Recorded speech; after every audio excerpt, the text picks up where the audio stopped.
Madame, Monsieur, bonsoir et bienvenue. La lutte contre le coronavirus se joue sur le terrain de la santé, mais aussi sur celui de la bonne santé de l'économie ivoirienne. La Côte d'Ivoire permet aux entreprises de souffler pendant la période. Le pays pense aussi à l'après-crise sanitaire, d'où la mise en place de ce plan de 1 700 milliards de francs CFA annoncé par le gouvernement. Des mesures à réaliser sur le court terme.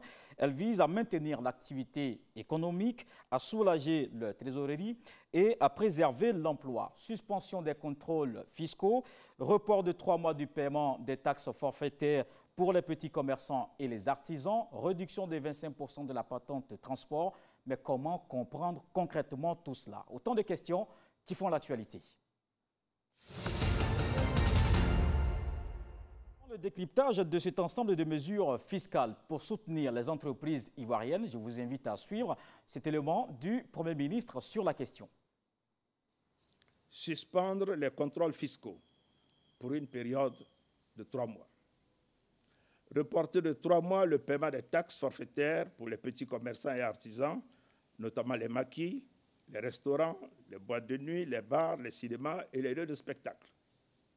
Différer pour une période de 3 mois le paiement des impôts, taxes et versements assimilés dus à l'État, ainsi que des charges sociales du fait des difficultés de trésorerie des entreprises.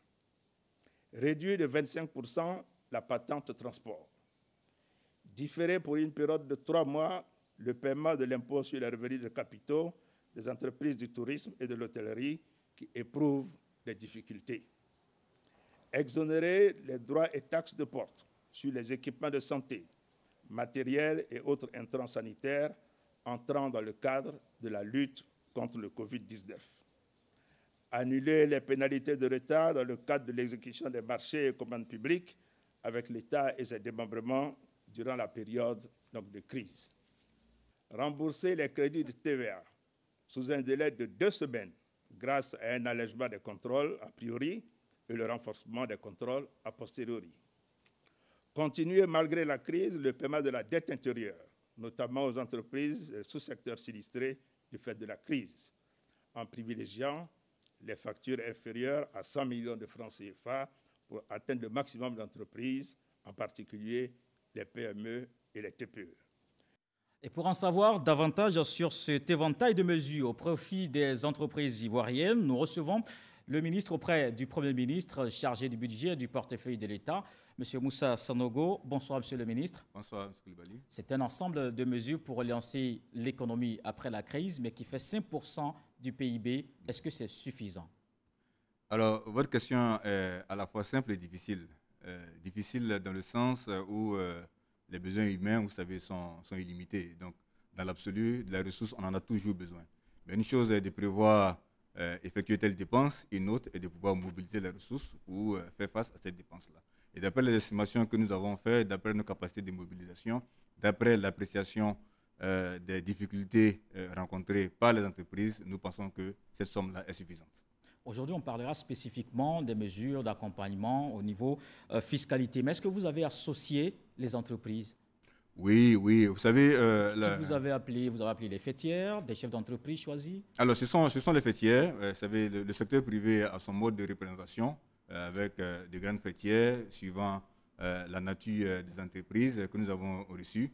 Mais de ce côté-là, la Côte d'Ivoire a un mécanisme qui est assez exceptionnel. Hein.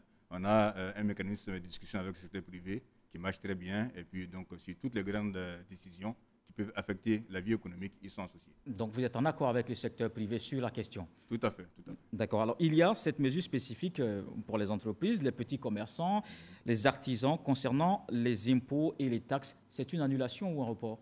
Alors c'est un report, des différentes taxes qu'ils devraient payer. L'ensemble des mesures fiscales même, pour l'essentiel, ce sont des suspensions, des différements de pays. C'est reporté de combien de temps? De 3 mois. Alors pourquoi le gouvernement n'a pas opté pour purement et simplement l'annulation, une sorte d'amnistie fiscale? Alors c'est une belle question. Vous savez, en économie comme dans la vie de façon générale, les solutions qui peuvent apparaître très belles ne sont jamais forcément les plus intéressantes. Alors pourquoi dans ce cas donc je vais essayer de vous expliquer. Vous savez, vous avez dans le jeu économique, vous avez un ensemble d'acteurs. Donc il faut faire attention à ne pas créer un déséquilibre trop important pour certains acteurs. Autrement, la capacité à relancer l'économie même, vous allez créer des problèmes. Alors, mais s'il y a report, ce n'est pas tellement avantageux que ça, monsieur le ministre, pour les entreprises qui, je le rappelle, traversent cette période difficile. En plus, on ne sait même pas quand est-ce qu'on sort de là. Ah non, là, je n'ai pas la même lecture que vous, parce que d'abord, il y a un cadre légal. Là. Vous deviez payer, et on vous donne l'opportunité de ne pas le faire. C'est quand même un avantage. Ensuite, pour je dirais la période pour laquelle vous n'avez pas pu honorer vos engagements, vous avez un étalement qui est suffisamment long pour faire en sorte que ça ne vous pèse pas dessus. Mais la difficulté, c'est que si vous passez directement à une annulation totale, il y a certains acteurs qui n'auront plus de ressources. Je prends l'exemple d'une situation où vous manquez par exemple d'aliments. Vous avez des producteurs de riz, il y a des difficultés, vous décidez de prendre toute la production de riz, vous partagez à tout le monde.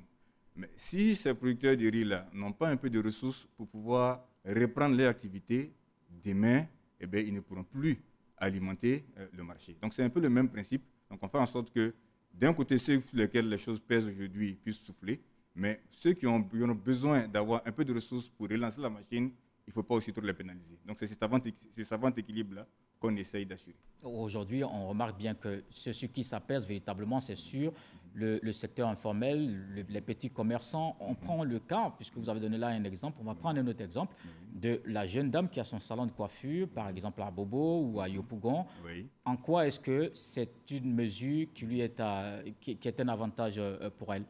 Oui, alors, comme je disais tantôt, elle avait certaines obligations à respecter. Là, l'État décide de lui donner le temps de souffler.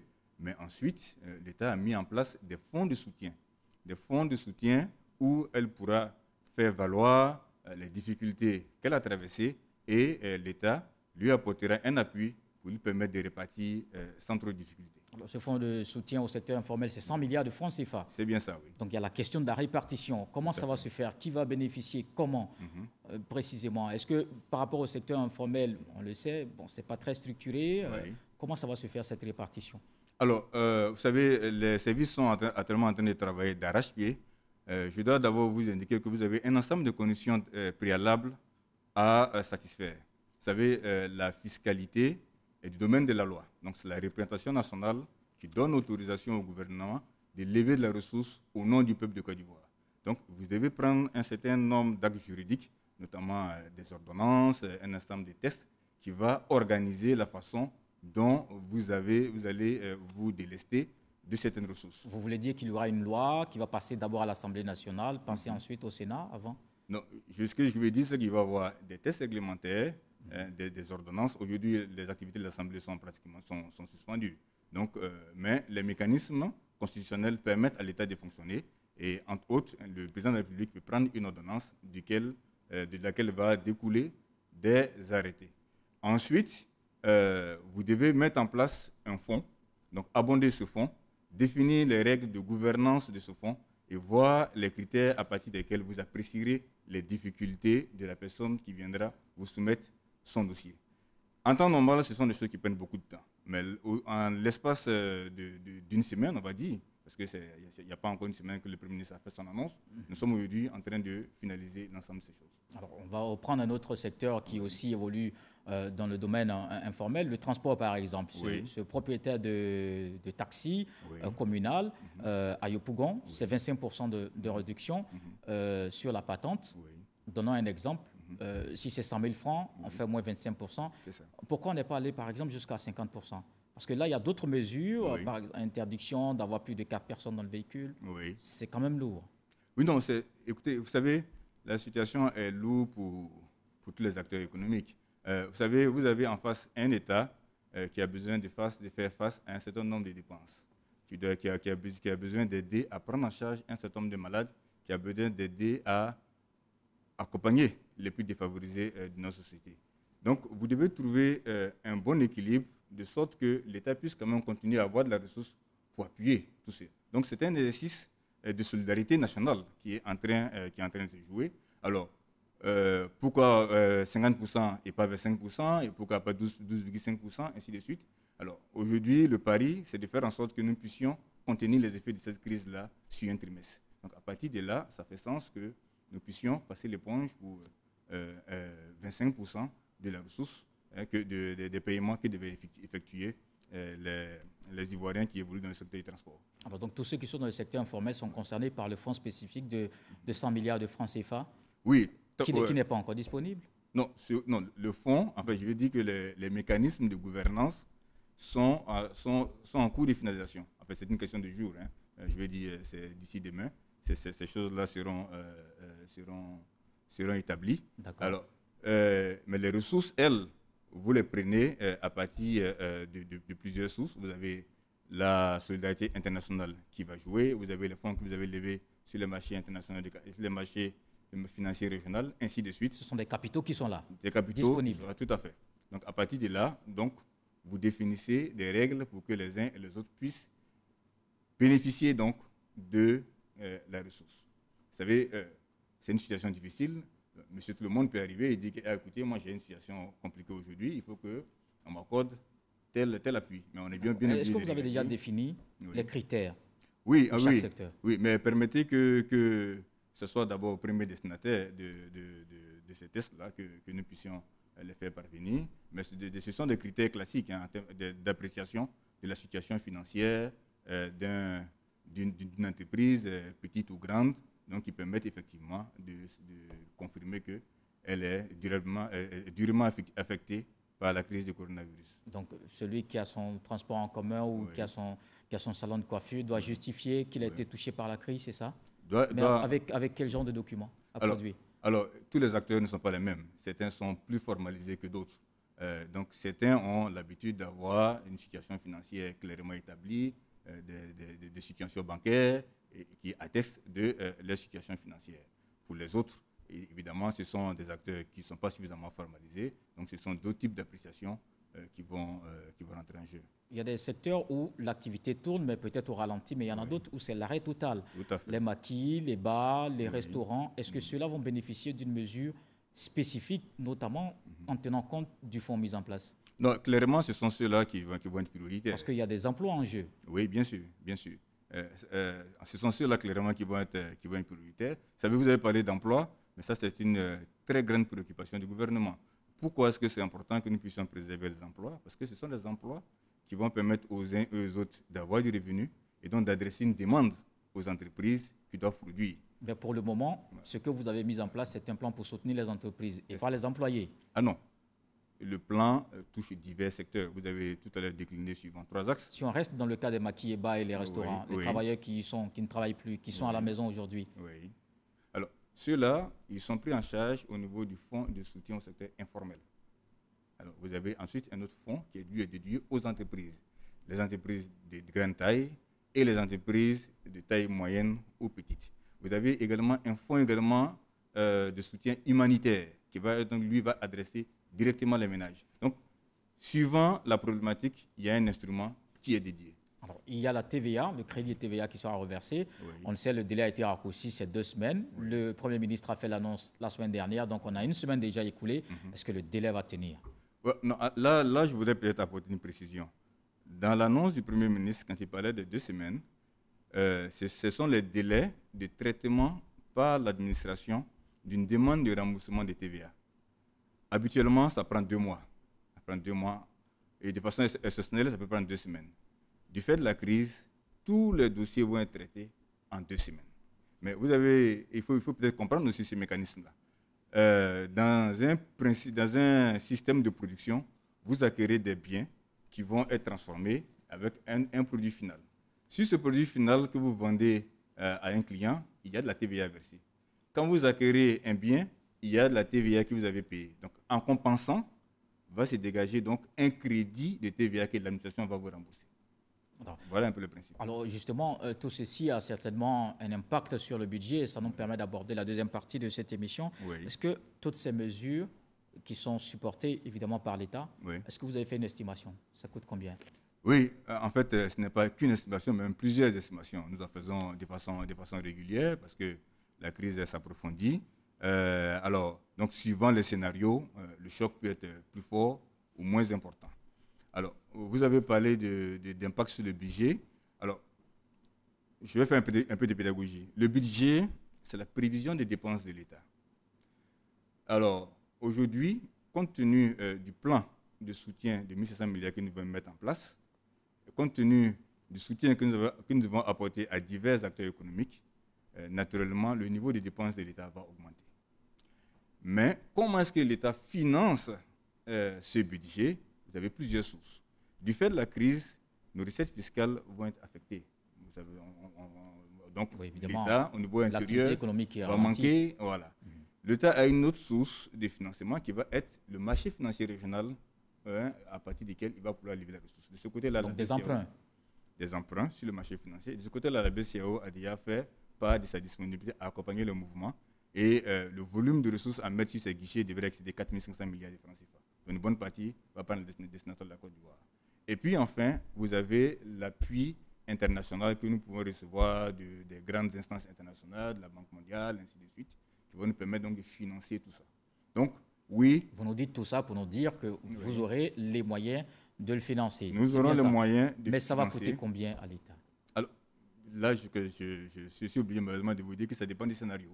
Si on a prenons déjà un scénario. Oui, si on a une crise, alors déjà, les mesures qui ont été annoncées par le Premier ministre vont coûter au niveau des recettes fiscales à peu près 110 milliards de francs CFA que nous allons perdre. Si vous regardez l'évolution des différentes recettes que nous devions engranger au niveau douanier, du fait des importations, vous voyez également la baisse des coûts des principaux produits exportés, ainsi de suite, ou du fait que l'activité se réduisant au niveau intérieur, on va encaisser moins de TVA, moins de BIC.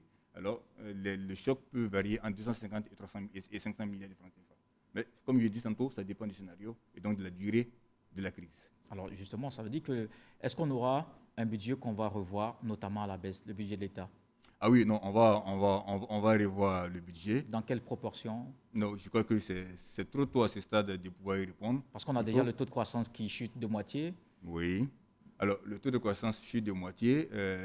Il est possible qu'il y ait une auto-évolution. Vous savez, on actualise pratiquement chaque semaine du fait de l'évolution. Oui, parce que c'est selon que la crise finisse avant juin. Tout à fait. Alors que la crise peut finir au-delà, même si ce n'est pas notre souhait. Est-ce que vous avez prévu ce cas de figure? Oui, bien sûr. On serait bien imprévoyant de ne pas faire des scénarios avec une crise qui serait plus longue. Voilà. Et donc, à partir de là, ça veut dire que au niveau de la ressource intérieure, les choses peuvent être un peu plus difficiles et que nous réfléchissions assez rapidement pour que nous ayons les capacités de financer les autres types de dépenses. Mais ça, je dois vous rassurer qu'en termes de capacité de travail, en termes de technicité, l'État ivoirien sait faire. Et il a déjà fait par le passé. Mais sauf qu'ici, les recettes, on en a qui vont diminuer. Bien sûr. Les dépenses publiques vont certainement prendre un coup. On va peut-être procéder par priorité en termes de dépenses sur les investissements publics. Oui, bien sûr. On est obligé de définir. Vous allez suspendre des poches de non, suspendre n'est pas le terme approprié parce que, vous l'avez indiqué tantôt, il est important de penser également à la reprise. On peut réduire la voilure, mais on ne va pas forcément suspendre. C'est-à-dire que si on avait décidé Comment vous allez faire alors pour la réduction de la voilure. Pour les dépenses publiques, d'investissement notamment. Comment oui. vous allez? Alors, écoutez, du fait seulement déjà de la crise, les délais dans lesquels ces infrastructures, par exemple, devaient être livrées vont être forcément revus parce que les gens ne peuvent pas se déplacer comme ils auraient souhaité, avoir le même temps de travail. Et donc, la dépense que nous avons prévue sur cette période-là va être naturellement différée. Et donc, si, par exemple, pour cette année, on avait prévu mettre 100 milliards pour réaliser je ne sais quelle route, bon, en définitive, c'est peut-être 80 ou 70 milliards qui vont être dépensés. Donc ça va faire un gain. Et donc ces différents gains-là vont être réalloués pour pouvoir soutenir davantage le secteur de la santé et les secteurs sinistrés de l'économie, suivant le taux de sinistralité. Alors, mais il y a la dette intérieure à payer. Le Premier ministre en a parlé. Il faut payer les différents fournisseurs. Est-ce qu'on va attendre 90 jours pour le faire, comme initialement prévu? Non. Ou cette fois-ci, il y aura aussi une mesure de célérité? 90 jours, c'est le délai légal. C'est le délai légal et l'État prend toutes les dispositions pour le respecter. Au jour d'aujourd'hui, nous n'accumulons pas d'arriérés particuliers par rapport à ces délais. Arriérés particuliers, mais ça veut dire qu'il y en a quand même. Ah non, non. Bon, donc, alors, vous Est-ce savez... qu'on a une idée de ce qui reste à payer? Alors, en fait, il y a une question de termes techniques. L'État doit vous payer dans les 90 jours. Lorsqu'il dépasse cela, on parle d'arriérés. Mais quand il y a un certain nombre de créances que certains opérateurs vont faire valoir alors que ce n'était pas budgétisé, certaines conditions n'avaient pas été remplies, là on parlera de passif. Bon, à la fin de la journée, pour l'opérateur, c'est l'État me doit, il faut qu'on me paye. Donc il y a la bonne dette, celle qui est effectivement reconnue par l'État, et elle est réglée dans les 90 jours. Et il y a la dette plus discutable qui a été contractée dans des conditions toujours pas très claires, et pour lesquelles l'État fait des audits pour s'assurer qu'elles sont effectivement vérifiées. D'accord. Mais ça veut dire que quand même, on ne va pas attendre les 90 jours puisqu'on est en crise, il faut soutenir le secteur privé. On a une fourchette quand même de ceux qui attendent. Non, le 90 jours, c'est un délai maximal. Sinon, c'est une question de gestion de trésorerie. Vous avez des entrées et des ressources. Mais le service à faire, donc vous avez des plans suivant le niveau d'entrée que vous allez avoir, le niveau de dépenses que vous aurez et comment est-ce que vous allez payer les uns les autres. Les 90 jours, c'est un délai maximal. Mais sinon, le plus tôt, on réglera les uns les autres. D'ailleurs, je voudrais indiquer que tous les avances de démarrage dans le cadre des chantiers menés par les PME sont payés automatiquement. Voilà, donc à partir de là, ça permet de faire en sorte que la machine économique continue de tourner. Oui, justement, cette machine économique, on a parlé du secteur informel, mais pour le secteur, on va dire, beaucoup plus formel, on a un secteur qui sera aussi touché par cette crise, et là, fortement, oui. C'est l'industrie de l'hôtellerie, par exemple. Oui. Alors déjà, pour cette industrie-là, il y a également des mesures qui sont prévues au niveau fiscal. Mais à la vérité, l'une des principales difficultés pour l'industrie de l'hôtellerie, c'est de recevoir de la clientèle déjà. Il faut que les gens veuillent bien aller à l'hôtel. Aujourd'hui, malheureusement, la crise fait que les uns et les autres ne sont pas particulièrement pressés d'y aller. Donc, nous travaillons à stabiliser la situation, à faire en sorte que la confiance revienne et que la vie reprenne naturellement son cours. Est-ce que ceux-là pourront bénéficier, c'est vrai qu'il y a le fonds, mais ils pourront bénéficier éventuellement, individuellement pris. Est-ce qu'une entreprise peut demander une mesure spécifique par rapport à sa situation précise? Je prends le cas d'une entreprise qui a mis en chômage technique ses employés, mais qui doit reprendre, la relance est difficile. Est-ce qu'elle peut vous demander une sorte de rallonge? Oui, écoutez, les fonds justement sont mis en place pour aider les entreprises. Donc, il y a un certain nombre de règles qui sont définies. Ce ne sont pas des règles rigides. Comme en toute chose, vous avez toujours... Aucun test ne peut prévoir toutes les situations. Aucun test ne peut prévoir. Donc, vous avez toujours des situations spécifiques qui sont appréciées à partir desquelles des jugements d'opportunité peuvent intervenir. Donc, ça veut dire qu'elle ne passera pas par le CQ normal, elle fera une autre demande. Comment elle va procéder? Alors, là, on fait un peu... Parce qu'il y a beaucoup quand même de... Oui, il faut connaître des cas pratiques, justement, sur la question. On fait un peu de l'échange-fiction parce que des cas sont nombreux.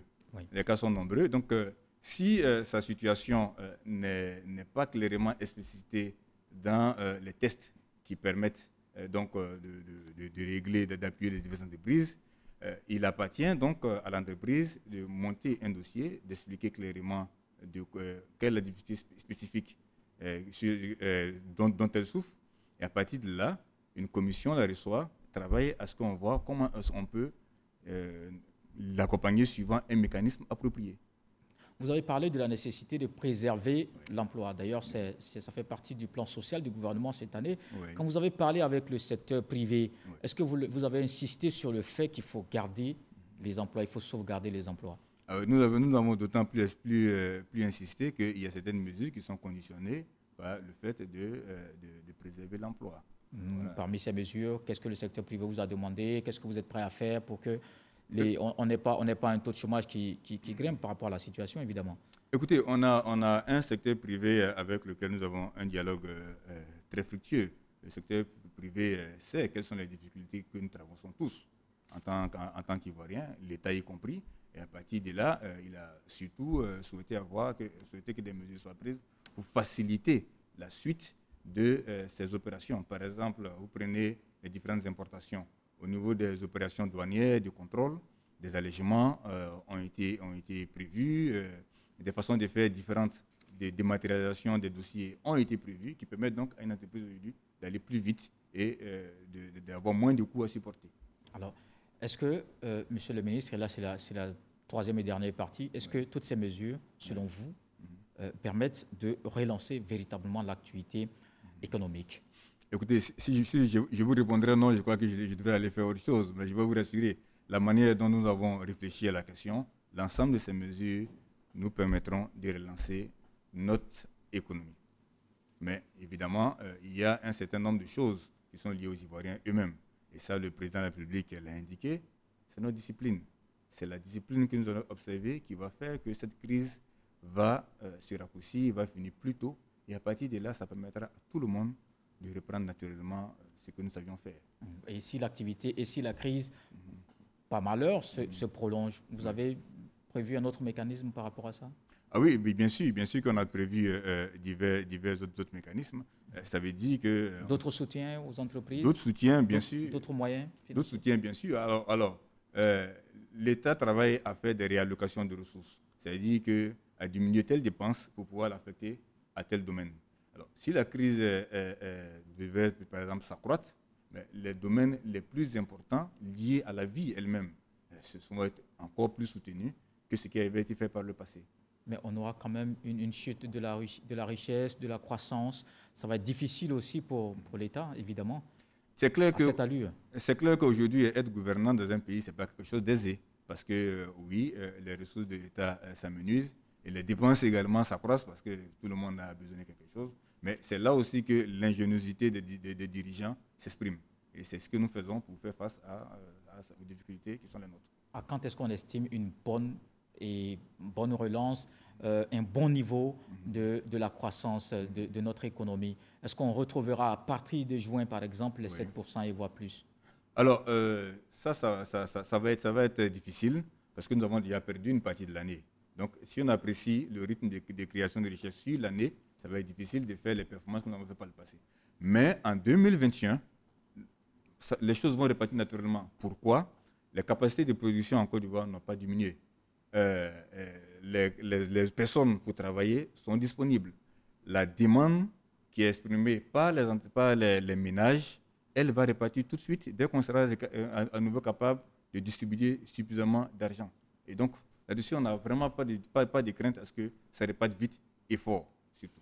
Merci, Monsieur le ministre. 1700 milliards de francs CFA, c'est le montant mobilisé par l'État ivoirien pour soutenir le tissu économique. Un plan assorti de mesures précises concernant des fiscalités, des mesures au niveau fiscal. Monsieur le ministre, merci d'avoir répondu à notre invitation et de nous avoir donné des détails sur cette mesure du gouvernement. Cette émission est terminée. Je rappelle que nous recevions le ministre auprès du Premier ministre chargé du budget et du portefeuille de l'État, Monsieur Moussa Sanogo. Merci encore une fois, Monsieur le ministre. Merci à vous de nous avoir suivis. N'oubliez surtout pas, il faut briser cette chaîne de contamination en respectant les gestes barrières. Très bonne suite sur RTI.